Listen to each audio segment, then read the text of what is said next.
The SCP Foundation. Secure, contain, protect. Objet numéro SCP-003. Classe Euclide. Procédure de confinement spécial. SCP-003 doit être maintenu à une température minimale de 35 degrés et idéalement supérieure à 100 degrés. Aucun organisme multicellulaire vivant d'une complexité de catégorie 4 ou supérieure n'est autorisé à entrer en contact avec SCP-003. En cas de panne de courant totale, les membres du personnel affectés à sa surveillance doivent utiliser leur propre chaleur corporelle pour maintenir SCP-003-1 au-dessus de la température critique des 35 degrés. Idéalement, le personnel peut utiliser sa chaleur corporelle afin de replacer SCP-003-1 au-dessus de la température critique. Cependant, le contact cutané doit être maintenu même dans la situation où SCP-003 atteindrait sa température d'activation et au minimum jusqu'à ce que SCP-003-1 ait avancé à sa seconde étape de croissance. Les membres du personnel entrant dans la zone de confinement de SCP-003 doivent auparavant être examinés à la recherche de parasites corporels d'une complexité de catégorie 4 ou supérieure et stérilisés si de tels organismes sont présents. Tous les membres du personnel ayant eu un contact cutané avec SCP-003-1 doivent ensuite être immédiatement stérilisés. SCP-003-1 ne doit pas être retiré de SCP-003-2, sauf dans le cas de la procédure d'urgence décrite un peu avant. Tout changement significatif de l'activité des runes de SCP-003-2, y compris le modèle, la fréquence ou la couleur, doit être signalé dans les 3 heures suivant l'événement. Une cessation de l'activité des runes doit, elle aussi, être immédiatement signalée. SCP-003-2 doit en toutes circonstances être alimenté en énergie par une source désignée générateur 003-9. Description. SCP-003 est constitué de 2 composants liés d'origine distincte, nommés SCP-003-1 et SCP-003-2. SCP-003-1 semble être composé de chitine, de cheveux, d'ongles et d'une matière inconnue, semblable à... agencé selon une configuration standard similaire à celle d'une carte mère d'ordinateur. Les tests révèlent que SCP-003-1 est antérieur au premier circuit découvert de plusieurs milliers d'années. SCP-003-1 est considéré comme conscient, mais non activement dangereux, excepté dans certaines conditions. SCP-003-1 fut retrouvé sur une tablette de pierre, SCP-003-2, sur laquelle il se situe actuellement. Les runes de SCP-003-2 n'appartiennent à aucun langage connu et luisent d'une lumière pâle.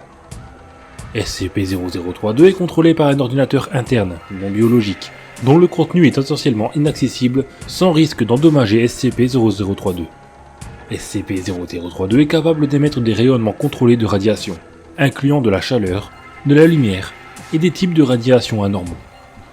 SCP-003-2 contient une source d'énergie interne de nature anormale, qu'il semble perdre en puissance depuis plusieurs siècles avant sa découverte. Il est probable que SCP-003-2 ait été créé dans l'objectif de confiner SCP-003-1. Des données partiellement interprétées récupérées de SCP-003-2 pourraient se référer à un ancien ou potentiel futur événement de restructuration de classe LK, causé par SCP-003-1. SCP-003 a été localisé par observation à distance par l'équipe SRV-04-Beta. Il semble possible que SRV-04-Beta ait été délibérément contacté par SCP-003-2.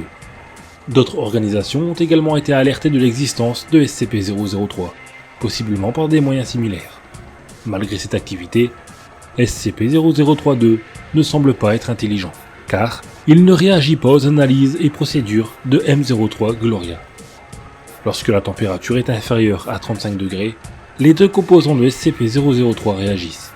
Tout d'abord, SCP-003-1 entre dans un état de croissance caractérisé par une augmentation exponentielle de sa masse. Cet état de croissance se compose de 2 étapes.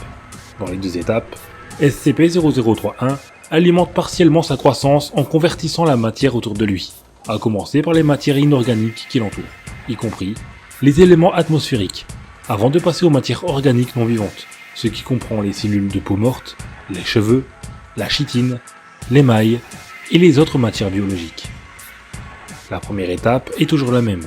SCP-0031 augmentera d'abord sa masse, puis prendra une forme similaire à une étoile de mer, de 15 mètres de diamètre, ce qui inclut ce qui semble être un processeur central de 3 mètres de diamètre.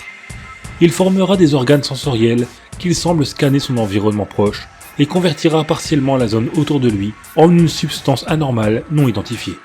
SCP-0032 semble immunisé à la conversion. La seconde étape décrit une altération de la croissance ayant lieu lorsque SCP-003 entre en contact avec de la matière organique vivante. SCP-003 semble prendre pour modèle la matière organique et tentera de communiquer avec les organismes qui correspondent à son ou ses modèles initiaux. Pendant la seconde étape, SCP-0031 peut interrompre, ralentir ou changer sa croissance et convertira également les éléments inorganiques et organiques non vivants en des structures fonctionnellement similaires tout en altérant anormalement leur composition physique.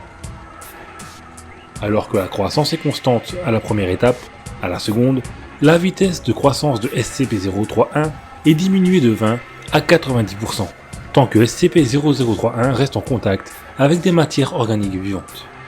Le pourcentage est déterminé par la complexité du ou des organismes en contact avec SCP-0031.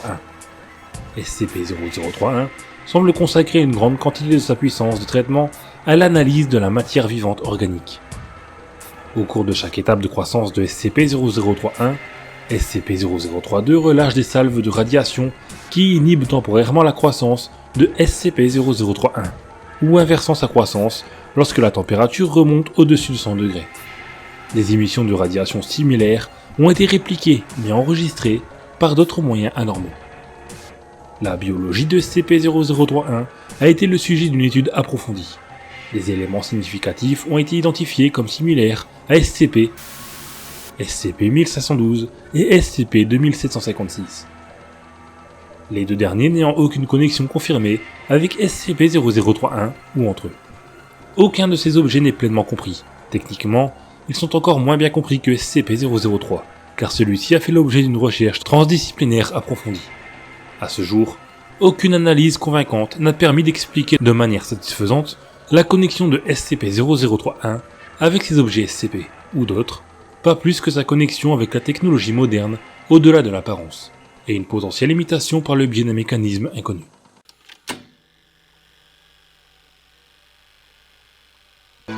The SCP Foundation. Secure, Contain, Protect.